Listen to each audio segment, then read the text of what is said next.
દેશનું એક દૂષણ કહી શકાય કે ખરાબ રીત કહી શકાય એ છે બાળ મજૂરી. કે બાળકોને હવે જે મજૂરી કરવામાં આવે છે એ ખૂબ જ એમ કહેવાય કે જે ઉંમર બાળકોને શિક્ષણ મેળવવાની છે એ ઉંમરમાં એની ગરીબ પરિસ્થિતિને કારણે એને મજૂરી કરવી પડે છે. તો ચાલો આ બાળ મજૂરી વિશે માહિતી મેળવીએ.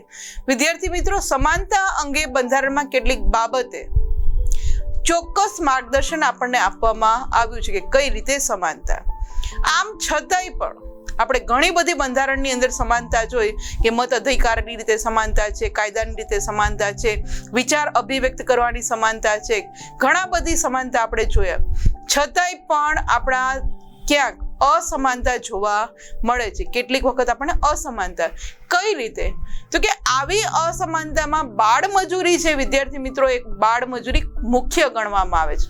કે જે કામ મોટી વ્યક્તિ પાસેથી લેવું પડે છે એટલે એને વધારે તમારે મજૂરી ચૂકવવી પડે, તો એ જ કામ છે બાળકો પાસે કરવામાં આવે છે જેથી એને ઓછું વેતન આપવું પડે. તો આ રીતે બાળ મજૂરી છે એ અસમાનતામાં મુખ્ય ગણી શકાય. જે આ ઇમેજની અંદર આપણે બાળ મજૂરી કરી રહ્યા છે એવા બાળકોને જોઈ રહે કે ખરેખર આ કામ છે એ કોઈ મોટી પુખ્ત વયની વ્યક્તિનું છે, છતાં પણ બાળકો દ્વારા આવું કામ કરાવી અને એને ઓછું વેતન આપીને એની પાસે કામ લેવડાવતા હોય છે.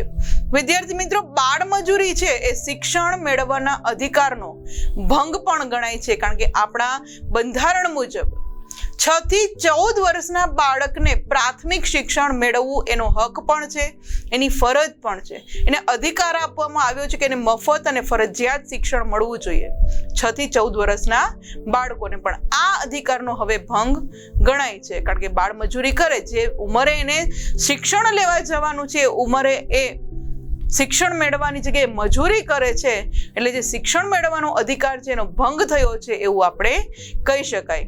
કારણ કે હમણાં જ મેં કીધું કે આપણા દેશના સૌ નાગરિકોને 6 થી 14 વર્ષ સુધી મફત, ફરજિયાત અને સાર્વત્રિક ભણવાનો અધિકાર છે, કે જે ભાષા, જે બોલી, જે ધર્મ પાળતો હોય એને એ ધાર્મિક શિક્ષણ મેળવવાનો પણ અધિકાર છે. સાથે સાથે એને એની માતૃભાષામાં શિક્ષણ મળે, મફત શિક્ષણ મળે એવો પણ અધિકાર એને આપવામાં આવ્યો છે. અને આ અધિકાર છે એ સમાન રીતે આપવામાં આવેલો છે કે કોઈ પણ ધર્મનો હોય છતાં પણ એ 6 થી 14 વર્ષની ઉંમર દરમિયાન એને મફત અને ફરજિયાત શિક્ષણ મળવું જોઈએ. છતાં પણ બાળકો પાસે આવી મજૂરી કરાવવામાં આવે છે, જે આપણે અહીંયા જોઈ શકીએ છીએ.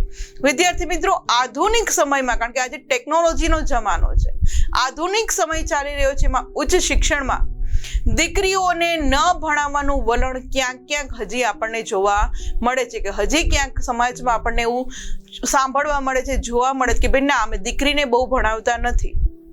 તો આ જે છે એ શું કહેવાય કે ભાઈ એને બસ લખતા વાંચતા આવડી ગયું, એને પ્રાથમિક પૂરું કરી લીધું, હાઈસ્કૂલ પૂરી કરી લીધી, એટલે દીકરીને આગળ નથી ભણાવતા. ઉચ્ચ શિક્ષણ માટે બહાર જવાનું હોય છે તો મોકલતા અચકાય છે.